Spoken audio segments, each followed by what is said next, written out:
এই মেয়েটি একটি সুপার শপে এসে ঘুমিয়ে পড়ে আর তারপরের দিন একটি মেয়ে আসে কিছু কেনার জন্য। এরপরে মেয়েটি এই মেয়েটিকে দেখে সিকিউরিটিকে ডাকতে থাকে। এরপরে মেয়েটি বলে, প্লিজ তুমি সিকিউরিটিকে ডেকো না, আমি অনেক বিপদে পড়েছি, আমাকে একটু হেল্প করো। এরপরে মেয়েটি বলে, আমি তোমাকে আমার বাসায় নিয়ে যেতে পারি, কিন্তু আমি যা বলবো সেগুলো তোমাকে করতে হবে। এরপরে মেয়েটি নিরুপায় হয়ে তার কথায় রাজি হয়ে যায় আর এই মেয়েটির বাসায় চলে আসে। এরপরে মেয়েটি বলে, আমি তোমাকে যা যা করতে বলবো সবই তোমাকে করতে হবে, না হলে কিন্তু তোমাকে বাড়ি থেকে বের করে দেব।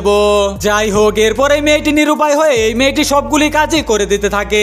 যাই হোক, এরপর একদিন এই মেয়েটি লুকিয়ে লুকিয়ে গোপন রাস্তা দিয়ে বাইরে বের হয়। এরপরে মেয়েটির সাথে কি হলো সেটি দেখার আগে মা, যিনি আমাদের জন্য সারা দুনিয়া ছাড়তে রাজি আছে, সে মার জন্য একটি লাইক করে চ্যানেলটি সাবস্ক্রাইব করে দাও। এরপরে মেয়েটি দেখতে পায় তার হাজবেন্ড ওই মেয়েটির বাসায় তার ছবি ধরে কান্না করতেছে।